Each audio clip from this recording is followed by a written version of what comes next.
Yes, I'm Batman. I'm Batman. I'm Batman, Alfred. I'm Batman.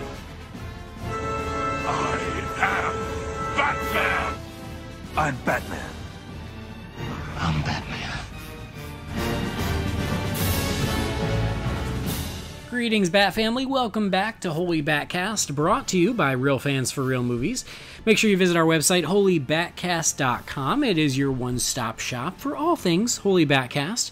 But don't worry, you can find us all over the internet on Facebook, Twitter, Instagram, and YouTube. Just search for Holy BatCast. You will find us. You can also find us on Patreon. So if you're a fan of the show, want to help support the show, you can do that on Patreon. You can go to patreon.com/holybatcast. Of course, you know, the show is free, so we know you don't have to go to Patreon, but if you want to, if you love the show that much and you want to help support it, you know, there are costs that are incurred. You can do that through Patreon. Patreon.com/holybatcast. As always, huge thank yous to everybody who does do that. We couldn't do it without you. We are part of the Real Fans Podcast Network, so if you're looking for other things to listen to, you can do that. You can check out all the different shows that are part of the network at rf4rm.com.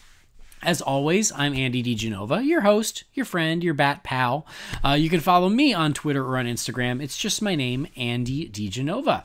Now, this episode, we're going to be doing a little Batman the Animated Series catching up. We're going to talk about the next 2 episodes from Batman the Animated Series as we get very close to the end.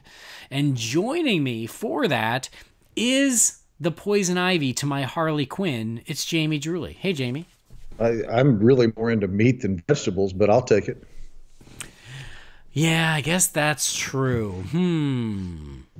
Maybe you're the Supergirl to my Batgirl. Because you live on a farm. I also look terrible in crop top shirts, but I'll take that. How you doing, man? Doing good. I mean, I know it's been a while since we talked, so I mean, let's catch up for a minute.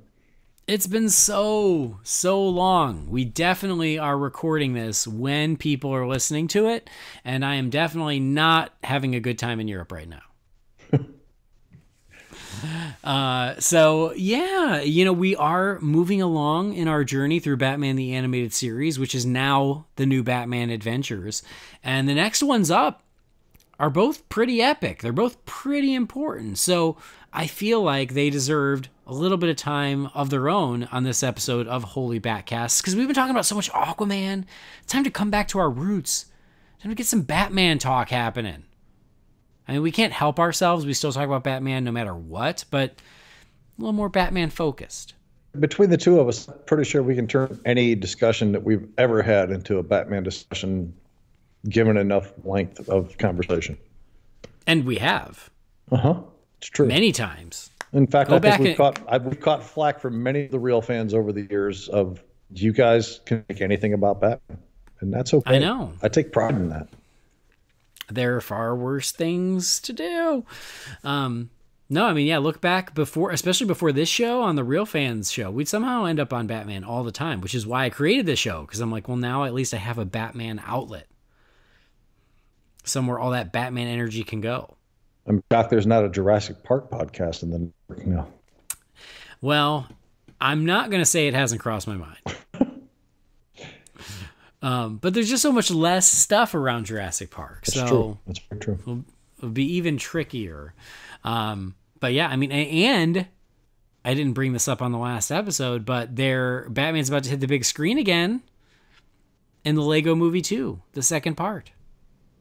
Oh, that's right. Yeah. So technically, a Batman movie is about to hit screens. I mean, it's animated Lego Batman, but it's Batman nonetheless. We're all greedy. We forget about the little things like that. I know, right? It's sort of a Batman movie, kind of, sort of. I know a guy who's seen it already. He says it's pretty good. It is pretty good. I would even say it's very good. It's like I told you in that post today. I'm delighted to hear that, because I got to tell you, that marketing is not doing a thing for me right now. Yeah. But to be fair, the marketing for the first one never really did anything for me either, and I came out of that movie loving it. So I know exactly. I'm holding out hope based on that. Yeah, I'm the same way. The first one, I was like, I guess I'll see it. Batman's in it, I guess. And then I loved it. And this one, the trailers, I'm like, okay, sure. And then I went, and it's great. So they did it again.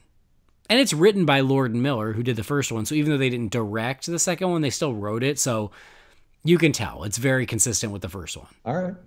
I can handle but that. not in like a rehashy, lazy way. It just has the same spirit, I guess. Right on.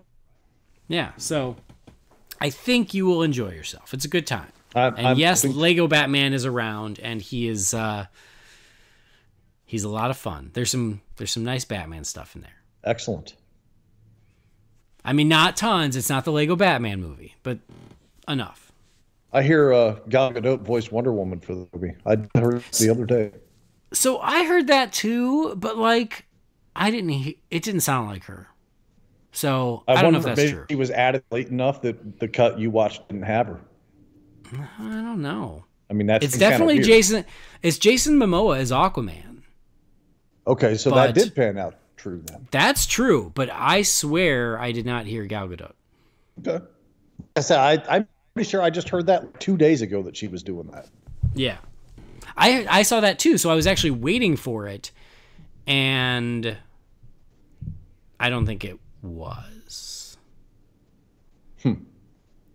Because like credited as Wonder Woman is Kobe Smulders, but there's more than one Wonder Woman, so maybe Gal was one of the other ones, and she didn't talk enough for me to notice. I mean, her accent would be pretty distinct, I would think. So that's what I would think. But anyway, take that as you will. All right then. But yeah, there's some DC Comics stuff in there, which is always fun. So anyway, that's neither here nor there. We are going to talk about older animated Batman, not current animated Batman, current animated Lego Batman. We're going to go back to the old traditional non-computer generated animation on Batman the Animated Series. So, the next 2 episodes up were Girls' Night Out, and we had another weird order thing happen. So on my iTunes, and I think on your Blu-rays, it's Girls' Night Out and Mad Love. Correct. But on the listing on Wikipedia, it's Girls' Night Out and then Chemistry, and Mad Love is until the end. So Jamie and I made the executive decision. We're going with the order that's on the iTunes and on the Blu-ray. So we're doing Girls' Night Out and Mad Love. So those are your 2 episodes of the new Batman adventures that we are reviewing on this episode of Holy BatCast.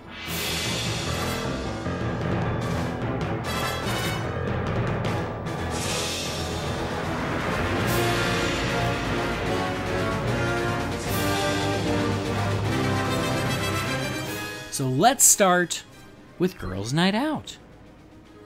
And this is a fun one. This is like where they go full on DC Universe crossover. They've toyed with it in the past.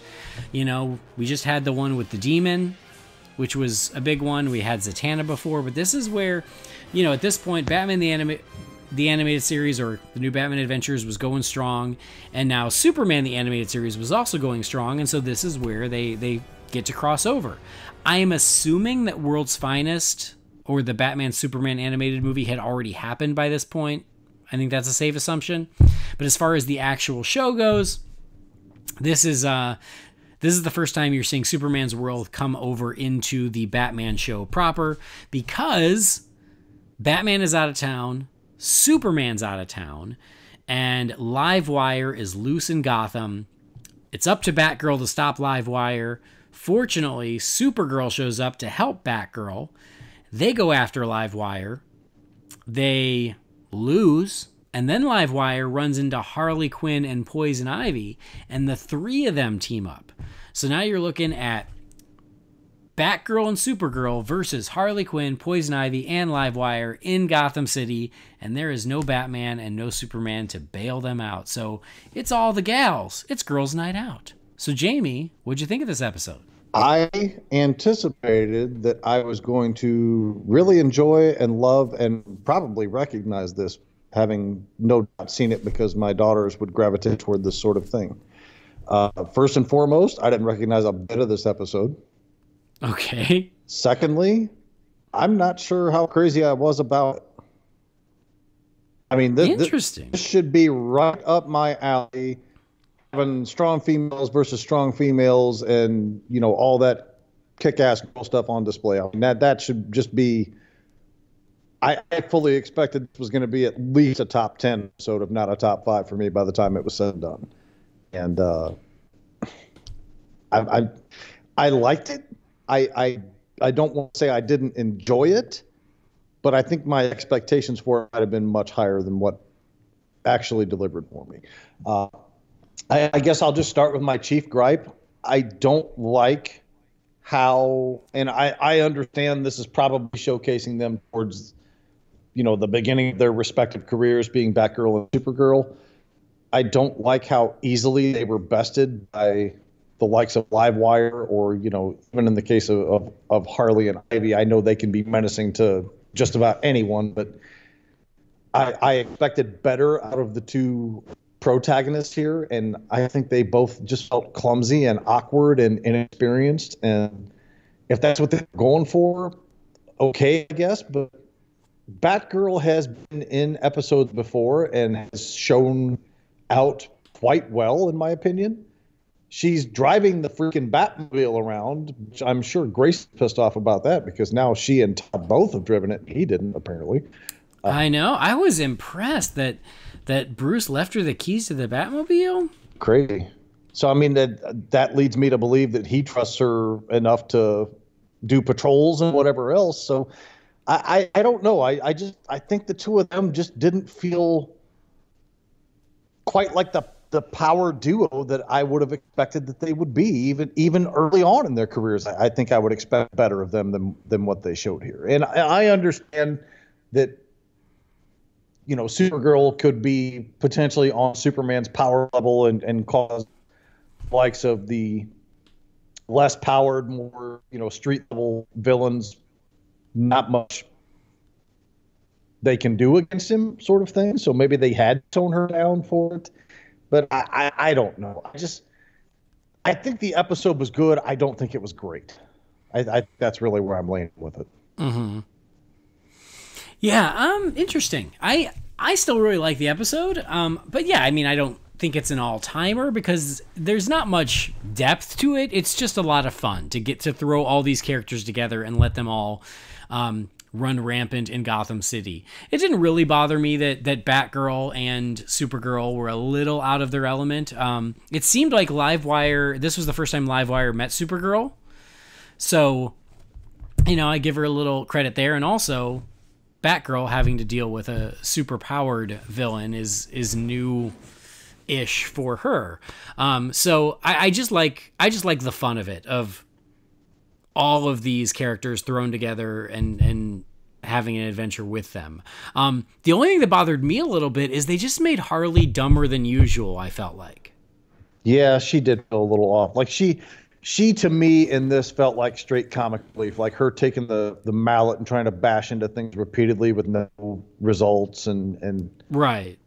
The one solid chuckle I got out of the episode, I mean, like I audibly laughed out loud. And they arrived at the zoo, and Supergirl was using the X-ray vision to scan things, and Harley's back was facing her, and then she turned around and gave her that goofy face. Yeah, that was awesome. I got a huge chuckle out of that. I don't know. I feel like I did way harder on this episode than I would be, but man, reading this on paper, I was so excited for it. And I guess maybe I'm a victim of my own hype, and I got let down. And I guess the other thing that I will say, in addition to the clumsiness of the protagonist here, I feel like Livewire got more screen time than anybody else did. And I don't hate Livewire, but I'm watching a Batman animated series that's crossing over with the Superman animated series, bringing Supergirl over into things. I get that the villain would certainly be important to it, but I don't need to spend that much time with Livewire. I would rather spend more time with Barbara and Kara. Yeah. No, that makes sense. It is a very Livewire heavy episode. That's definitely true. Because, yeah, of all 5 of these characters, she's the least interesting. I certainly agree with that sentiment. And so to have her, yeah, she gets the most attention. And so, yeah, it gets a little better, but yeah, I totally agree with that. it was one of those things where I remembered Harley and Poison Ivy being involved when I saw this episode, whenever that was. And when it's kicked off and it was just Batgirl, Supergirl versus Livewire, I was like, oh crap, did I remember this wrong? Like, is this just the three of them? And then so I was very relieved when they ran into Harley and Ivy. Yeah, I just think for the sake of like the dynamic, they just made Harley a little, I mean, she's always goofy. Like it's not that she shouldn't be goofy, but I just felt like she was so ineffective that like the fact that she like couldn't even break through a thing with her mallet, I was like, that doesn't really even make any sense, like logical sense. Like you should be able to shatter some glass with your mallet. Like, but they just wanted to go for the laugh. And so it was just little things like that where I was like, they just made her a little too dumb. But you're right. The moment when she's scanning and they're hideouts at the zoo and she's scanning and they know that they're there and Harley turns around and gives her a look. That moment's great. And I still like the teaming up of all of them. I will also say, like, throughout this series, and as we've talked about the new Batman adventures, we've given a fair amount of grief to the redesigns of the characters. But for me, Poison Ivy is one of the redesigns I actually really like. I just think she looks cooler and scarier and creepier, and just because she's a little sleeker and with the pale greenish skin, I actually like that redesign. So I think she looks cool.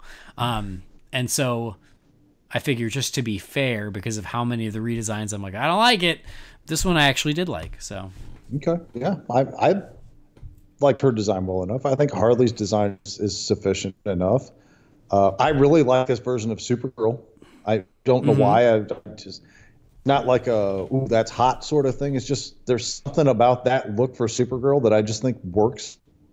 Cause it's unique, it's different. It kind of just stands out on its own.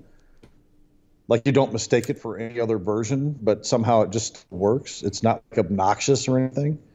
Right. Well, yeah, and it's very like teenage. You know, it's young teenage girl, so it's a little fun, a little playful, a little casual, but it's still a superhero. No, I agree with you. I like it. Mm-hmm. The other thing with this episode, like I went with a pretty fair amount of anticipation and excitement, and then seeing writer and director both whose names I did not recognize, and maybe this is an unfair criticism, but sometimes when that happens on this show, I get a little down because I know I almost always like the Dini episodes, for example. Mm-hmm. And here it was just two names I did not recognize. So I was like, oh, well, that's weird, but maybe this will work out because the characters and concepts and everything else. And as I was watching it, I kept thinking to myself, boy, if a stronger writer had a hold of this material, it probably would have been something pretty special. And I just didn't get that feeling, unfortunately, with the episode, as it were. Right. Well, yeah, and it was written by Hilary Bader, and, it's one of those things where it seemed like they were like, oh, well, it's the girls' night out. We need to use the female writer, and I'm all for that, but you're right. Do I think that Paul Dini could have helped? I do, because it probably would have made it a little stronger, because like I said, right now, it's just kind of surface-level fun. There wasn't really much going on under the surface, and that's okay, but it would have been nice if there was. I really liked the scene between Barbara and Kara, where they were talking about their lives and how they were kind of jealous of each other's lives. I liked that scene a lot, of just them seeing what the other one is dealing with and kind of showing who they are and what they're used to. And so I actually really liked that scene a lot, and it was a little more character focused. Okay. I think maybe at that point I might have semi-checked out, so maybe I can't give a proper commentary. I don't know. Well, and the other thing I thought was interesting is that in this one, Barbara Gordon, she works for the police department. She says that. She says, I forget what she says her job is, but essentially like doing research and computer work for the police department. And she's like, and now I can hack in and always see what's going on. Again, that was leading me to believe that she's got a fair level of experience in what she's doing, so maybe she would be more effective than what they showed me here.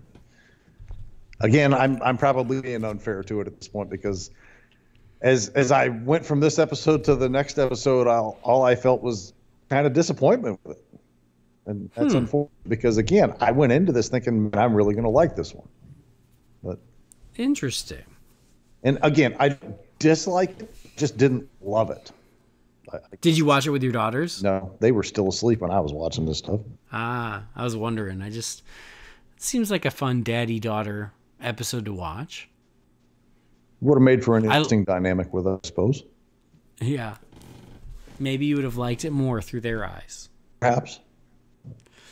I also like the moment when Poison Ivy whipped those seeds out and Supergirl vaporized them all one by one.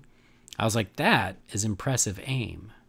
Because if you miss, someone is toast. Mm-hmm. And then, but I was impressed by it. Even more impressive was the anticipation that that's exactly what she was going to do in that moment. Mm-hmm. Little bit of convenience, but I can let stuff like that go. I'm not going to eat this episode's lunch over that, because sometimes in these fantasy, superhero, comic booky sort of things, stuff like that happens. That villain is unbelievably smart in a certain circumstance, and it plays right into their hands. So I can live with that. I'm not going to be super mad at that. That's pretty normal for most of these. Right. Somehow these villains are always a little bit psychic. And it works out for them. All right, well, anything else you wanted to mention on this one? I'm sorry you didn't love it. I'm kind of sorry about it too. I mean, I'll just kind of close out and let you take it away on a more positive note. I think the episode's fine. I think it's more or less kind of middle of the road for me. I don't think it's amazing. I do enjoy the characters that are here. Generally, the designs of the characters and the animation I thought were more or less aesthetically pleasing.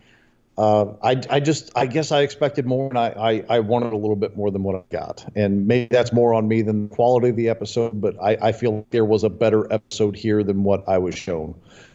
For me, this one is, I'm going to say C+, because I should score it for a C for the averageness of it, but C+ because I love the characters that were involved. Mm-hmm. All right. Well, yeah, I mean, I get what you're saying. It didn't bother me at all, honestly. I didn't really think the only thing that it really jumped out to me was how they portrayed Harley. Everything else, I was like, all right, cool. It's just a good time. It's a good time with these characters who usually sit off to the side, and this time they get to take center stage, and it's really fun it's just fun to watch. And I'm also a sucker for the Batman is out of town stories where the supporting characters have to step up and protect Gotham without having him as a backup. And so I have a good time with this episode. It is fun. It's also fun to see Batgirl and Supergirl team up. I like that after they defeated the bad guys, they rewarded themselves by sitting on the couch and eating ice cream in their robes. The one I did really like was Batgirl riding around on Supergirl's shoulders as the method of transportation. I did. Oh, yeah. That. So and being like, oh, this is so cool. Oh, I'm so jealous. Yeah. No, it has some nice moments. It's not super deep, but it is a good time. I liked it more than Jamie. I'm at a B+. Okay. But we're going to keep the Harley train rolling, because the next one up is it's pretty infamous. It is Mad Love. So this episode is, of course, based on the Mad Love graphic novel that Bruce Timm and Paul Dini did, and they animated it for the show. This is, you finally get the origin story of Harley Quinn. So this one where Harley and Joker are out causing trouble. They capture Commissioner Gordon at the dentist's office and are stopped once again by Batman. Batman tells Joker he's getting predictable and tired and hackneyed. And so Joker takes that to heart. He's very upset about that. And so he's got no time for Harley. Harley just wants some little love and affection. Can't get it. Gets kicked out, and so she thinks back on how this all started. And so we get to see Dr. Harleen Quinzel. She goes to Arkham, new psychiatrist there. She takes on the Joker. The Joker manipulates her as he does, and eventually gets her to switch and becomes Harley Quinn. And then Harley wants to prove herself to the Joker, so she manages to capture Batman and set up Batman in a death trap. And Batman's number could be up, but he talks her into calling the Joker, and the Joker puts a stop to it all. And so this is a big Harley episode. It's a big Harley Joker episode because we get to learn more about the relationship, what happened in the past, what's happening in the present, and how she just can't give him up. So mad love. I guess before we talk about the episode, had you read the book, Jamie, or do you just know the episode? I have not read the book. It's pretty frame for frame, honestly. It's really close. So, but yeah, I was just curious. I do have the book too, and it's pretty darn close. So yeah, we've initial thoughts. All Harley trade stuff. I don't have the original book because if I did, I wouldn't let anybody touch it because it's worth amazing amounts of money now. But my daughter's got all kinds of Harley stuff in there. So yeah, we have it. I've just never read it. In stark contrast to the last episode, this one I am familiar with coming into it because this is one that's in somewhat fairly regular rotation on the syndicated episodes that we used to watch when the kids got home from school and such. So I have seen this one a couple of times. I don't know that I've ever truly sat down and focused like heavily on the episode beginning to end like I did today, or if I did long enough ago that I didn't quite remember everything. But I love this episode. I think this episode is fantastic. I think it showcases the relationship between Harley and Joker extremely well. I think it showcases how somebody like Harley could be psychologically damaged enough that she cannot let go of that abusive relationship no matter how bad things can get. All he has to do is give her that little bit of an apology along the lines of, oh, never do that again, sort of a thing, giving her the flower at the end. And she's like, oh, I'm done with him. And then she said, and he's like, oh, he's an angel. So I think that, it's not a heavy feeling episode necessarily along those lines. It's just, to me, this is what better writing does, is they can take a heavier theme like that and they can show it to you and kind of let your mind dig deeper into it for itself than actually, laying out everything for you to see there. So I think that's extremely well done because, that is a textbook abusive relationship that the two of them have. They even show him, he belts her at one in the episode. They actually cut away and show Batman's reaction to it.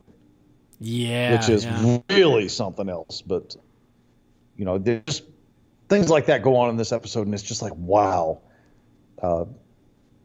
I'm not sure, this is the one where you said they kind of went a little bit darker in this season as opposed to previous ones. Yeah, I feel like networks or time slots. Yeah, I feel like once they were on the WB, they were able to just be a little more violent and just a little darker, a little more violent. Like they were able to take just more risks with it. I question, because of that reason, maybe Deanie and Tim had this in their back pocket way sooner than they did for when this was produced or aired. And the previous network, being Fox or whoever it was that had it, was like, no, that shit ain't on here for a kid. No way. Mm-hmm.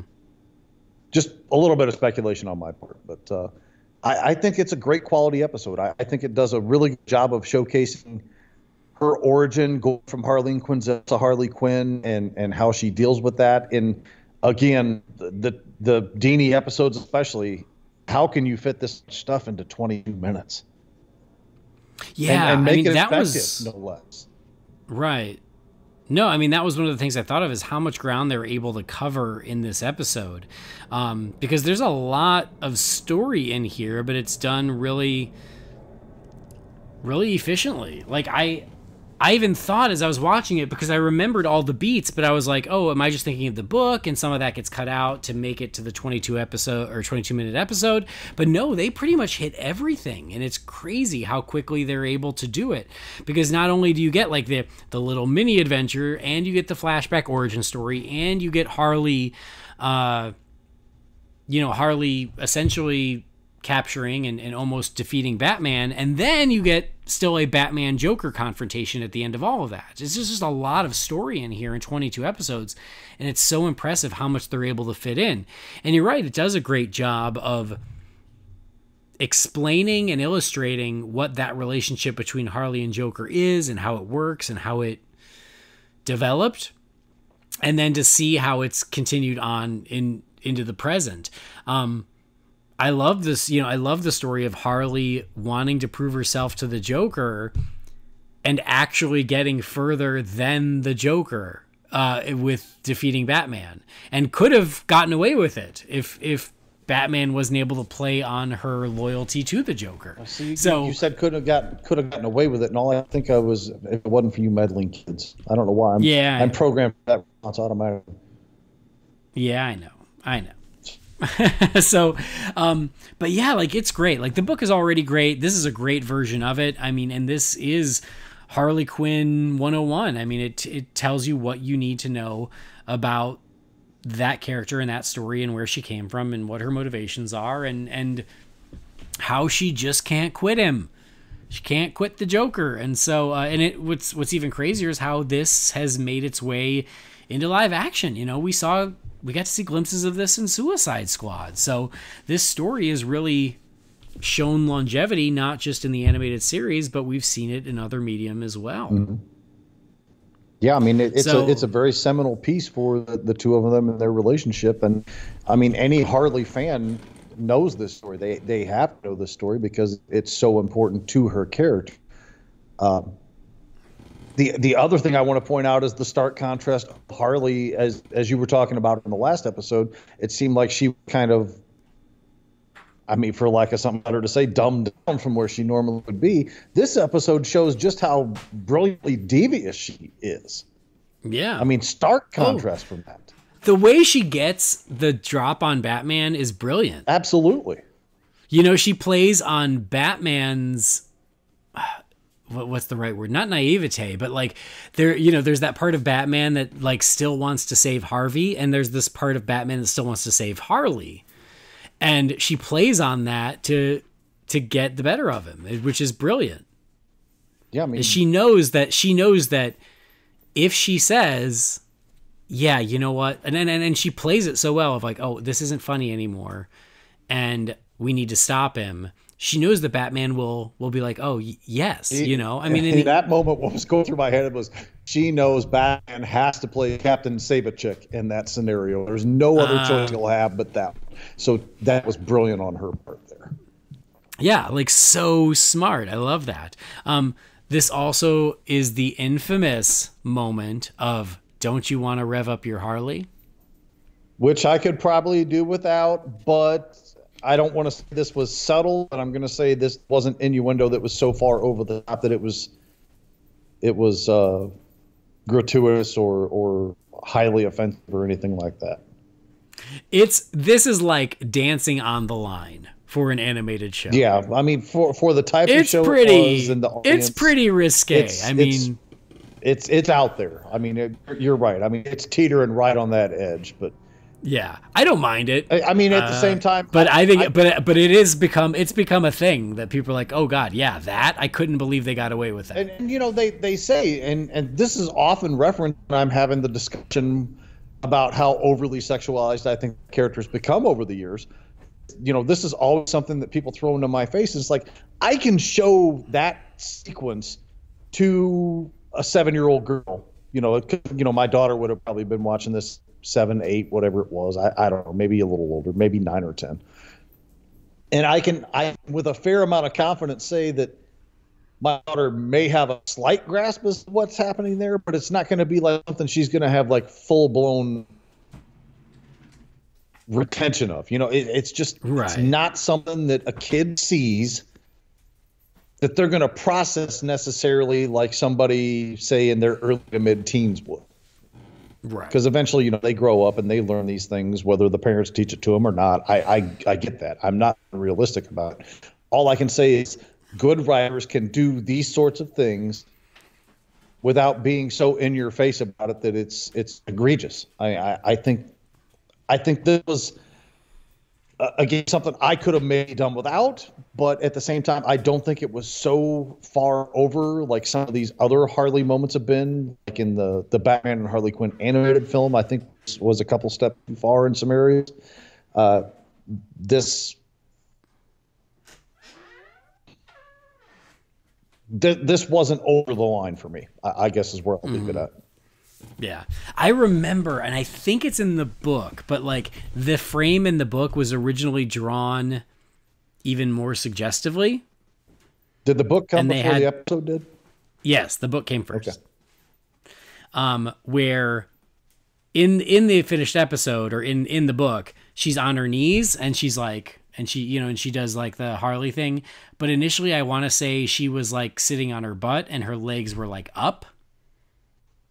And so that was one of the things that they had to change, because they're like, okay, that's just a little too much. See, that would probably have set off that trigger for me. So yeah, but yeah, it's just a very iconic moment, and it came from Mad Love, and it's right there in the book, and then they got away with putting it in the episode. And just like you said, the moments where the Joker hits her, you're like, and they don't show it, but it happens off scran, but it's obvious that's what happened. They didn't have to show it for it to be a gut-wrenching type of a moment. Yeah, you're just like, oh, damn. Because, again, you're not used to seeing that. I love the Joker in this episode. I love how upset he is about disappointing Batman. I think that is awesome. Where he's, I love when Harley is like, oh, just shoot him. And he's like, no, you don't understand. That the death of Batman has to be a masterpiece. It has to be the best.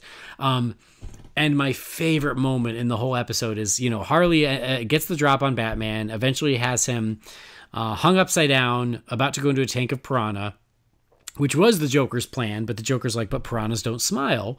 And Harley said, well, but if you're looking at him upside down, the frowns look like smiles. And so that was Harley's big plan. But I love when she calls the Joker over, and the Joker is so mad because, like, no, only he gets to kill Batman. That's the rule. And when he runs over and, like, is apologizing to Batman, and he's like letting him down. He's like, I am so sorry for this. The kid just doesn't understand, doesn't know what goes on between us. Let's just forget about it. We'll do it all another time. Like, I love that moment. I think it is hysterical. It's really well done. I think Hamill, I don't know. A lot of people probably more versed on the show than I am. I mean, I'm no expert to it, but this to me feels like one of the better performances I've ever heard Hamill give in this part. And I don't want to see anything wrong with any of the other ones he's done, but I really think he brought an A into this one. You get a lot more range from him in this one just because of what the story requires, because at the beginning he's posing as a dentist, so he has to play it straight. And then he plays Joker, and then he plays frustrated and angry Joker, and then he plays like nice Joker. But there's even a moment where it's in the flashback, like after Harley starts being his therapist, there's a certain point where they flip and she starts confiding in him and he's acting as the therapist. And even then he gives a very different performance. So no, I think Hamill's always great. He's a great Joker. I love him. But you're right. He really shines in this episode. Absolutely. And I got to tell you, my favorite part in the episode, I don't want this to get away from me, is Batman taunting him when they're on top of that elevator train. Oh, yeah. By saying, she had me dead to rights. There's no way I could have got out of it. And you came and screwed the whole thing up. And, he something to her. I don't remember what Joker's response was to it. And then Batman's response back to him was, she got closer than you ever did. I love that. He knows exactly what he's doing in that moment. And whether he means it or not, whether or not he had a way out of it and he just wants Joker to feel that pain of embarrassment or inadequacy, I don't know. Or if he's being dead honest and serious about it, I don't know. But in either case, he's inside a Joker's head at that moment, and he's loving every second of it. Oh, yeah. No, the moment is so good where, like, the Joker thinks he gets away on the train, and then Batman shows up, and yeah, just takes him down just with his words. And where he's like, got closer than you ever did. It's just amazing. Loved it. It's a great episode through and through, but there's nothing I love more in the episode than that. Yeah. No, the whole thing is good. Yeah, I mean, it's a great showcase for Harley. So for Harley fans, like, it's great for her. Again, like, she does better than the Joker did, and she doesn't. Yeah, and it's not even really intentional. Like, she's only doing it for the Joker's approval, and I think that that's awesome. Because I love the video she sends to the Commissioner and Batman. I just think it's brilliant. I love the moment where she's like, "See, but now they're smiling," you know, and he goes, "If you explain the joke, it's not funny if you explain it." And just, the interaction between all three of them is terrific in this. Absolutely. Yeah. This is a good one. It's a classic for a reason. So, and then the moment where Batman is telling Harley all the different stories the Joker has told before. Oh, yes. Oh, God, I forgot about that. Oh, you're absolutely right. That was so good. Because, I mean, at that point, I'm flashing back to the Dark Knight, and I'm thinking to myself, oh, this is textbook. This is beautiful. He's playing that psychological edge to her. But, again, he's doing the same thing with her that he did with him. You don't know if he's playing her or if he's telling her the absolute truth, but either way, it has that effect on her, and it's tremendous. Mm-hmm. Yeah, exactly. And at that point, that's what's so great is that he has no recourse physically. So all he can do is talk his way out of it. And he finds just the right ways to do it. He tells her how the Joker has manipulated her. I think he is telling the God honest truth. He's heard all these stories before. He just knows better than to fall for them, and like shatters that for her. And at the same time, then he's like, yeah, you need to prove to the Joker that you did this, and you can't do that unless he's here. I mean, he plays her like a harp from hell. Well done, sir. I see what you did. So, no, that is awesome. And then you're right, at the very end when she's finally like, she's had it with the Joker. She's done. Onward and upward. And he leaves that flower for her, and she's back in. She can't get away. It's kind of a sad moment, but at the same time, it works for the character. It works for that relationship. Right. Yeah. So this episode is chock full of good stuff. And for all three of them. Like, this is a great Batman episode, great Harley episode, great Joker episode. That's perfect. I don't know that I can throw anything else at this episode that's more apt than that. That's perfect. Yeah. Yep. Works for all of them. So good. So yeah, closing thoughts, letter grade, mad love. I don't know that there's anything I really want to change about this episode. I think everything hits exactly the point it needs to hit, exactly the way it needs to hit it. I think it works extremely well on all fronts. I think there's some humorous moments. I think there's some heartbreaking moments. There's some seriousness to it. There's some good back and forth. I really don't have any complaints about this episode. I mean, that's rare for me. Usually I can find at least one thing I want to change about an episode, or one thing I would have done differently, or something like that. And here I just simply don't have that. So just based on that alone, I got to give this one an A+. Nice.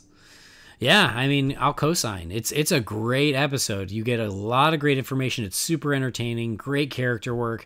Yeah, it's one of the best. It's terrific. And so I will agree it's an A+. Good stuff all around. And as I'm looking at this, so yeah, they wrote the book in 94 and this episode aired in 99. So it's 5 years later. I did not realize it, because 92 was when they introduced her in the show, right? Yeah. Mm-hmm. Okay. So it was only the show began in 92. So I'm assuming she was in that first batch somewhere. Okay. So I mean, 92 to 93. So you're only talking about 1 to 2 years before they added her into comic continuity, which I guess shows how strong her popularity got so quickly. That's true, but the book isn't in like main continuity. It's still done in the style of the animated series. No, but that Mad Love book, because that's the one with the Alex Ross cover of him holding her from behind, kind of like in the dance position. Is it not? Maybe there's an edition that uses that art, but that's not the one I have. All right. Well, to me, that's the one that I know as the one that introduces her into continuity. And I don't have the original book, because again, it's worth. Last time I looked, I think it was like a $600 or $700 book. So I mean, it's not one that I'm going to be able to really add to the collection or anything. And even get two, one for you, one for me. Even worse than that is Batman Adventures number 12, which is actually her first true appearance in comic books. That one's worth like $1,200. But the one I'm talking about with the Alex Ross cover is the one that actually introduces her into the continuity of the books. All right. Cool. So yeah, this is an A+. It's a great episode. Really, really good stuff. So mad love. All right. Well, if we're going back to the order as it stands, I think the next one is chemistry. I think. Maybe. But we only have 3 more episodes of this, dude. Here, I've got the thing right here. Let me look at the bonus disc. No, I don't need bonus disc. Okay, we've got chemistry, Beware the Creeper, and Judgment Day are the last 3. In that order? Yes. Okay, well, there you go. So chemistry is next, if we just do one. But yeah, only 3 more episodes, and then we're done with Batman the Animated Series. I don't know what I'm going to do with my life. I'm going to use all that extra time to play Legos.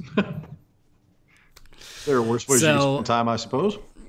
Yeah, cool. Well, there you go. Girls' Night Out and Mad Love in the books.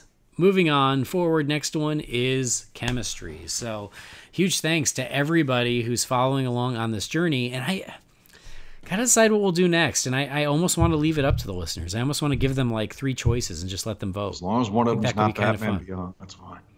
It's the choices are Batman Beyond, or Batman Beyond. Son of a... There are some people out there who are like, yeah, do that. I know. There's a lot of people out there that love it, but I ain't one of them. I think at the very least we should do like the Batman Beyond movie, which was like the first 2 or 3 episodes. Did we do Return of the Joker? Isn't that enough? We did. That was great. I will give it that. That's kind of the best one, in my opinion. Yeah, all right, we'll figure it out. But I feel like it's between like Justice League, Brave and the Bold, or The Batman. I feel like maybe those are options. I keep thinking Superman would be a logical step in that direction, but I don't know. I mean, we get enough flack for covering a television episode of Black Lightning on a Batman podcast. I don't know about Superman the Animated Series in its entirety. That's just from one cranky person. I understand. But it's true.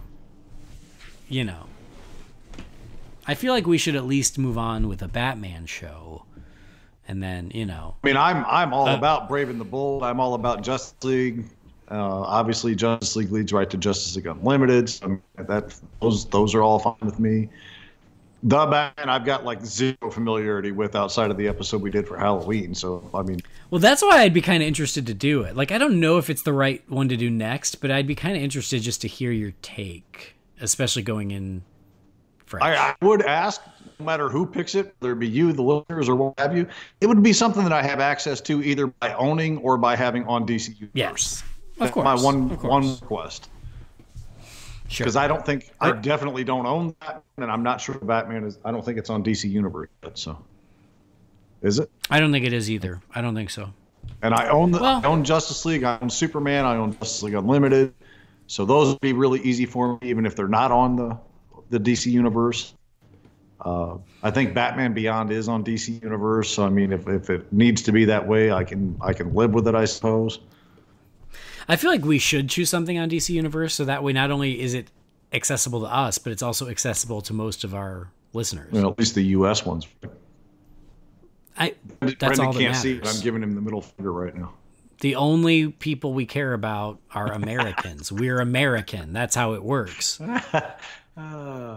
We don't give a flying fuck about koalas.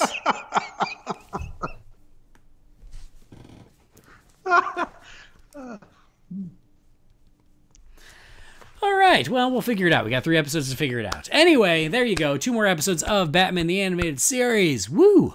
Thank you guys for following along. And now we are going to check in with you fine folks as we crack open the Wayne Manor mailbox. It's time again for the Wayne Manor mailbox. You've got mail. Darren. What is a letter for me? Maybe temporary. She wrote a letter. You're one hell of a messenger. This is all, Master Wayne. All right, this message here is from Ulysses George. It says, "Hey guys, sorry I haven't sent an email. For 3 months, I've been really busy. Happy New Year. I've got a question. Have you guys read Batman Damned 1 and 2? Are you guys going to do Justice League Mortal script / costume art review? I would pay to listen to that. Have you guys seen Fantastic Beasts 2? Because I have 3 times and I freaking love it. And finally, since we're getting a long Halloween animated movie, should Warner Brothers / DC do a Kingdom Come 2-parter cinematic movie like the Injustice 2 cinematic trailers and DC Universe Online cinematic trailers, not animated? Thanks. Sorry for the long email. Batman out." All right, let's see here. Batman Damned 1 and 2. I've not read them. Jamie? I have.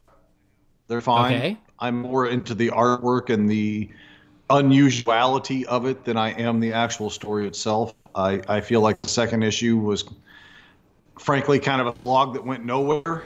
That the first issue didn't basically already take me. So I wish I could say I loved it, but I don't. But man, that artwork, I think it's Lee Bermejo doing the art for it. And it's beautiful. I mean, it's top shelf caliber art. So I'm along for the ride with it, and it's kind of the first thing we're getting from this DC Black Label thing. Obviously, the controversy about Batman's penis showing up in the first issue is whatever. I mean, I could care less about that, but That's the only thing I do care about. I've got the only frame of Batman Damned I care about. It's the Bat Dong. So yeah, it's okay. I'm not in love with it, I guess is where I'm at with it. Okay. Justice League Mortal review. Yes. That is on the radar as long as I can find the script. I assume it's out there. Fantastic Beasts 2. Yes, I've seen it. I thought it was fine. I didn't quite freaking love it the way you said, but it was all right. I assume Jamie has not seen it. I have not. Harry Potter is not my thing. I've seen all the Harry Potter movies one time. Some of them were fine. Some of them were like, oh, God, please end this now. So Fantastic Beasts, I haven't seen either one of these, so I've got nothing to say there. The best thing about Fantastic Beasts over Harry Potter is no freaking Quidditch. Thank God. Okay. Isn't that the thing where they fly on the brooms and throw the ball? It's the most pointless scene in every Harry Potter movie is when they play Quidditch. Okay.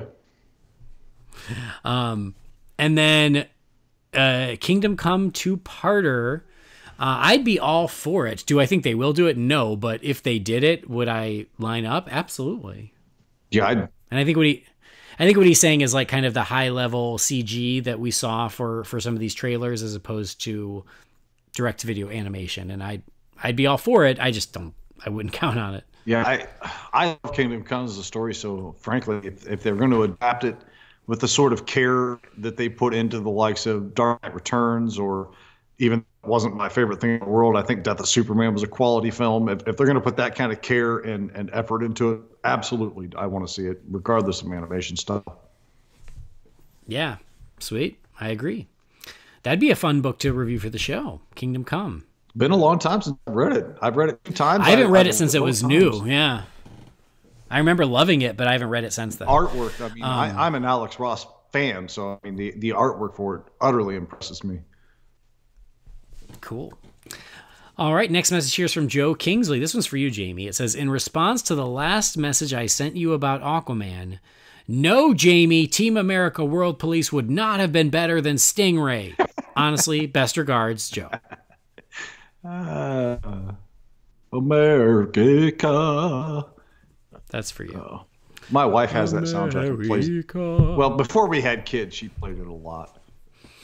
It's definitely on my 4th of July playlist. So my wife and I saw that opening night at the theater, and there was a guy sitting behind us, like the row right behind us, that might have been the most enjoyable thing about the movie, because the movie started and the first marionette showed up and the guy started laughing. Hand to God, he did not stop laughing for the entire runtime of the film. This guy had to have been high out of his mind, but we got such a kick out of him laughing. Like, there'd be parts in that movie that were dead silent, and this guy is just back there just laughing his butt off. It was amazing. All right. That and the Kim Jong-il Panthers, those were amazing too. Awesome. Next message from Elder Murray. It says, "Greetings, Andy and Jamie. This might be more of a Disney disorder question, but it has ties to Aquaman. Would you like to see James Wan direct a live-action version of Peter Pan for Disney with Patrick Wilson as Captain Hook? After seeing Patrick Wilson as Orm, I think he'd be a great Captain Hook." Elder, thank you for the message. I am not a huge fan of all the DC live-action remakes, so I feel like James Wan and Patrick Wilson have better things to do with their time. But if they made it, would I go? Yes, because I like Patrick Wilson regardless. And do I think he could be a good Captain Hook? Sure. Jamie? Fun fact, the only Disney live-action remake I've seen is Pete Dragon, and I enjoyed that. I don't give a crap about any of the other ones. Lion King, Beauty and the Beast, Cinderella, none of these any kind of triggers for me. If they do like Princess and the Frog, I'll probably see it out of morbid curiosity.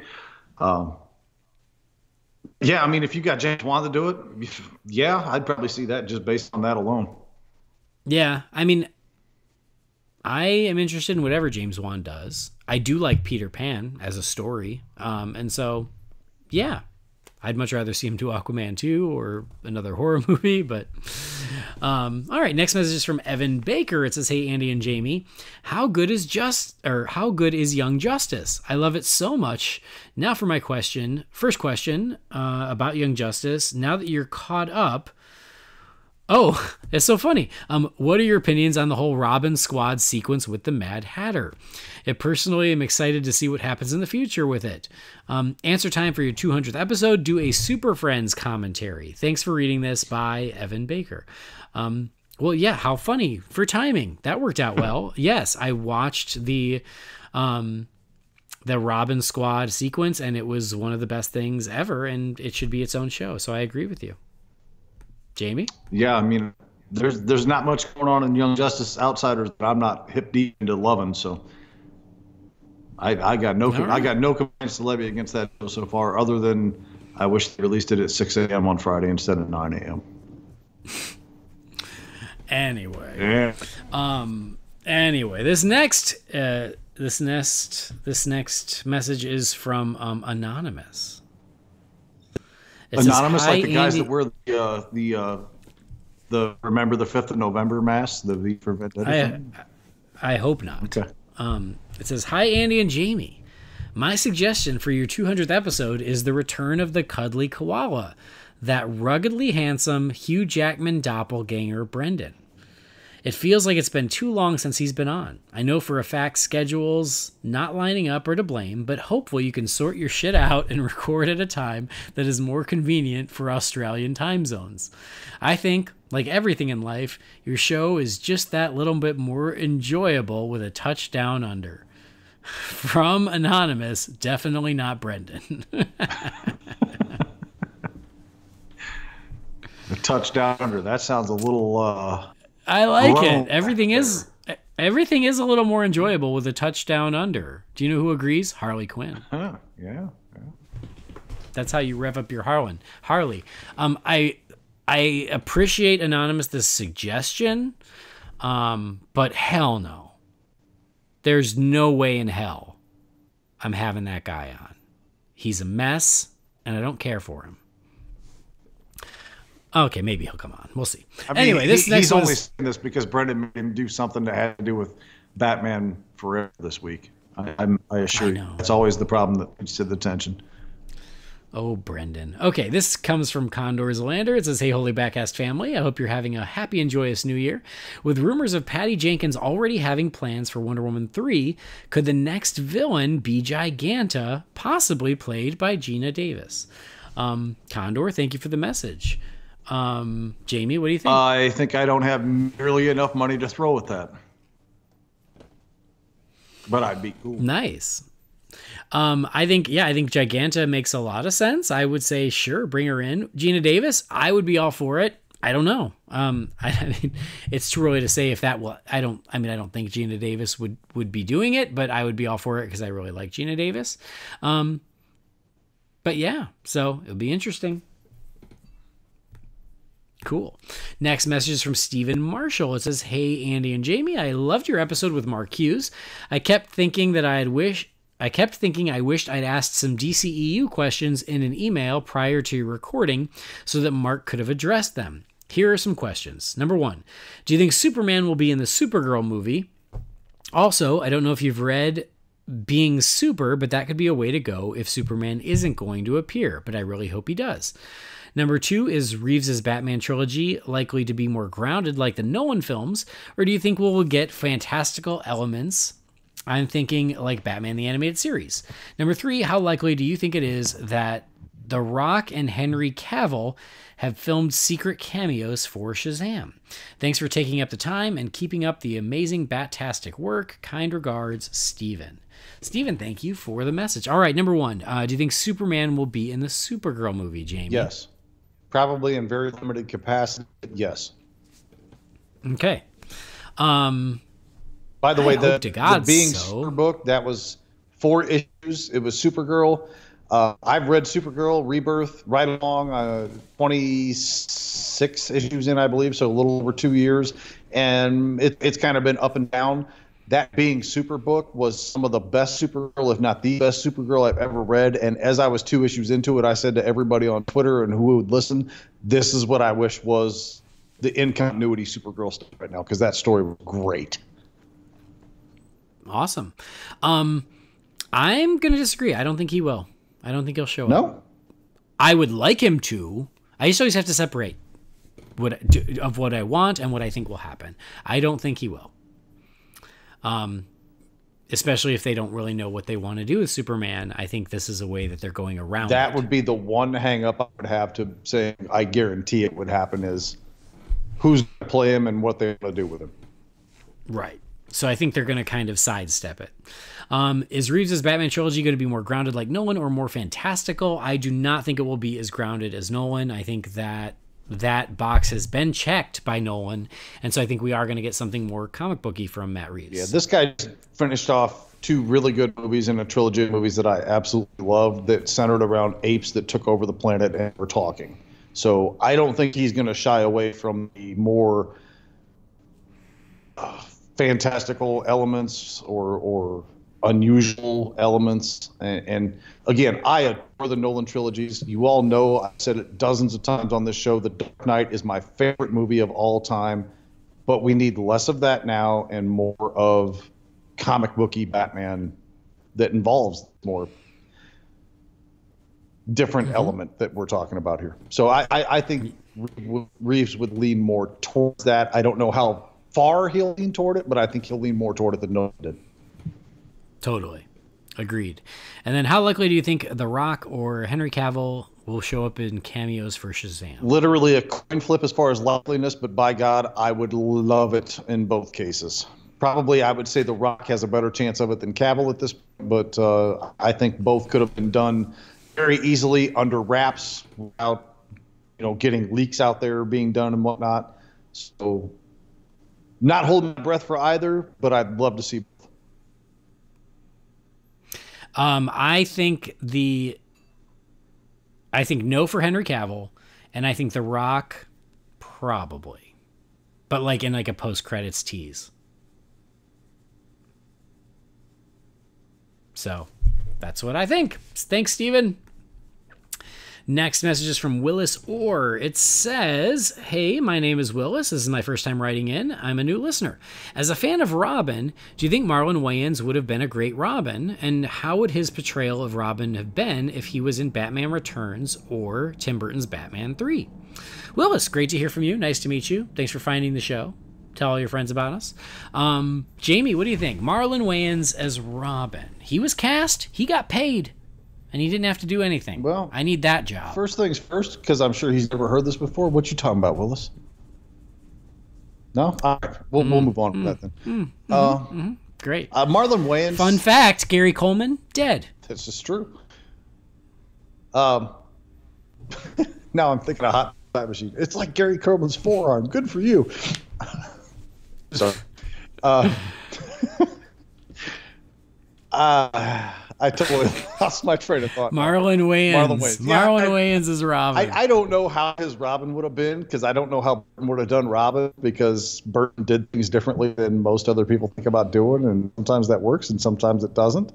I will say that I think Marlon Wayans is a better actor than he gets credit for, because sometimes he does not choose his roles very discriminately. He's kind of, I mean, obviously he does a lot with the family. The family business is making films with fans, and that is what it is. But, I've seen him turn a couple of performances that I thought were like really wow. So I think he probably would have done okay.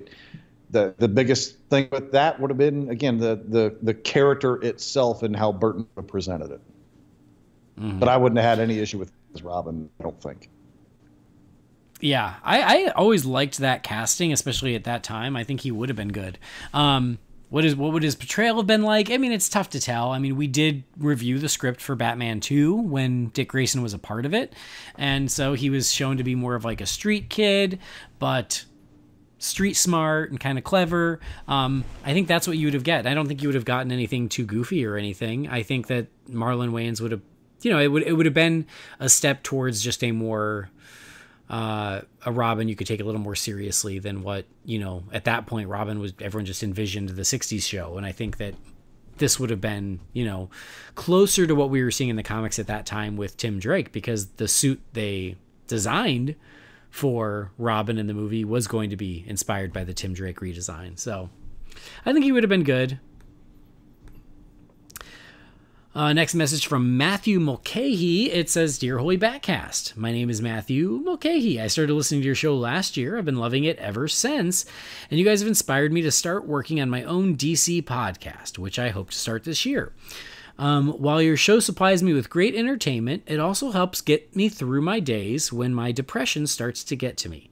Keep up the good work, and I look forward to new episodes. Matthew, thank you so much for the message, and sorry to hear that you suffer from depression, and if we can help in any way by entertaining you when that happens, it is our pleasure to do so. Right on.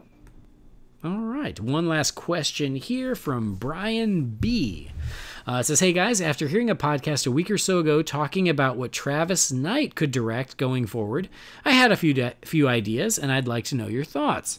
As someone who is and was a massive fan of the original Transformers, I've been hugely disappointed in the films to the point where I haven't even bothered with parts 4 and 5.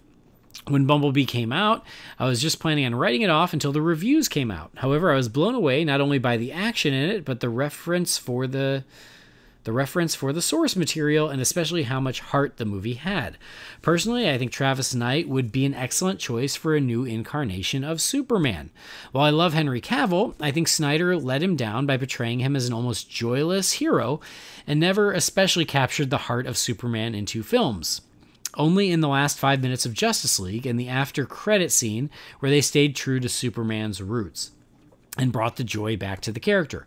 I think Knight would be able to take a fresh approach and bring the heart and joy into the character, much like he did with Bumblebee.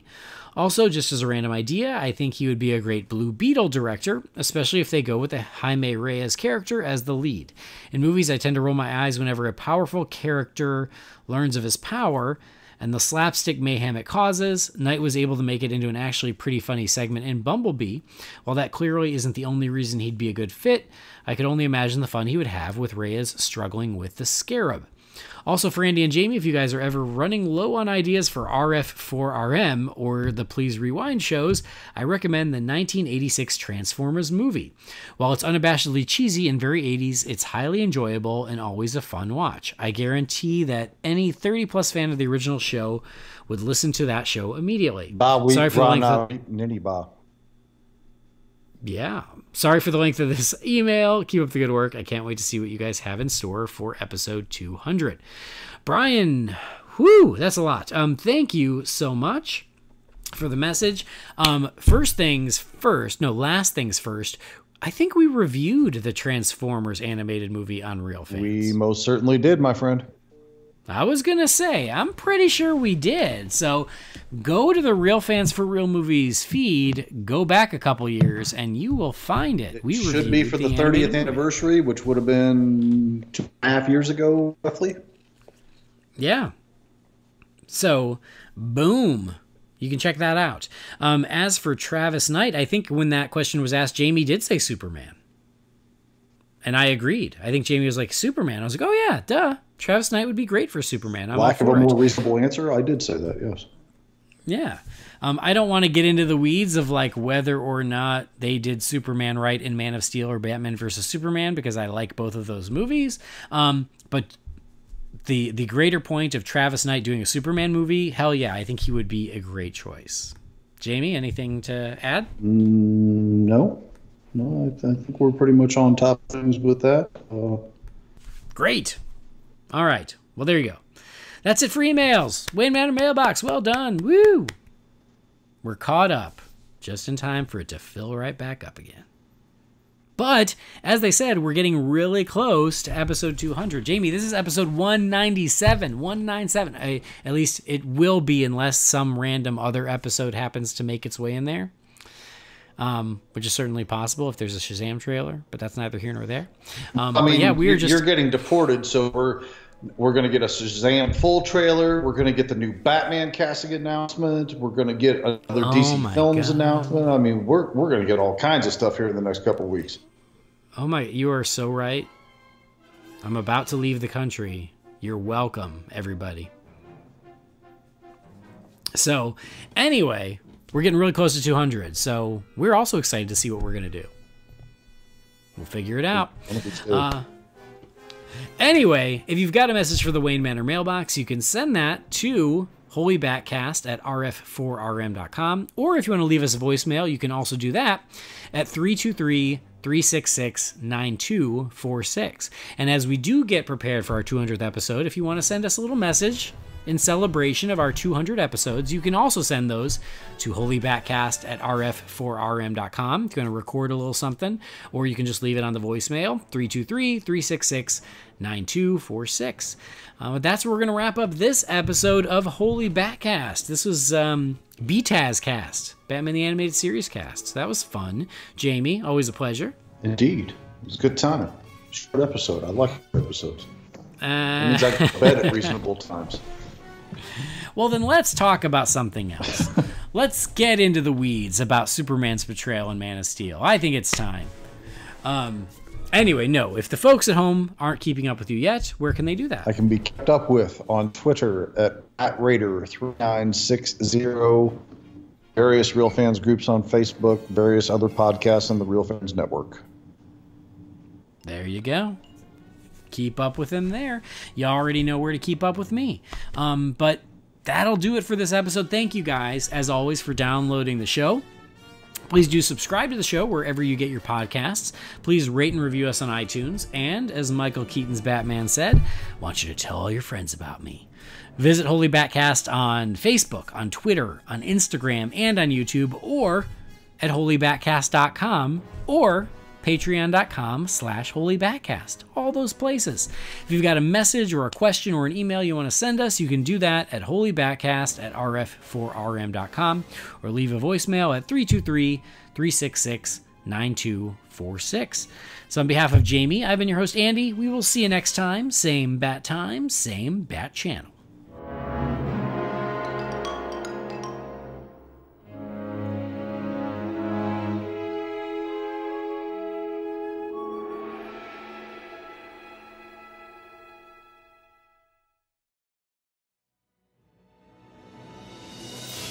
Holy BatCast is brought to you by Real Fans for Real Movies. Remember, the thoughts and opinions shared by the participants are theirs and theirs alone, and do not represent the companies or organizations they happen to work for.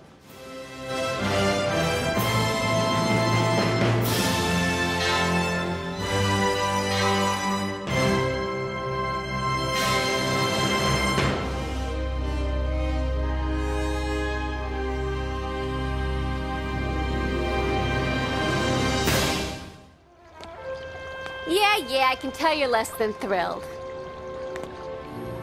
You know, for what it's worth, I actually enjoyed some of our romps.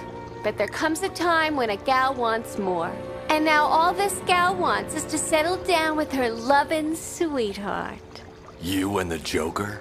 Right-a, Rooney! I've never seen you laugh before. I don't think I like it. Cut it out! You're giving me the creeps! You little fool. The Joker doesn't love anything except himself. Wake up, Harleen. He had you pegged for hired help the minute you walked into Arkham.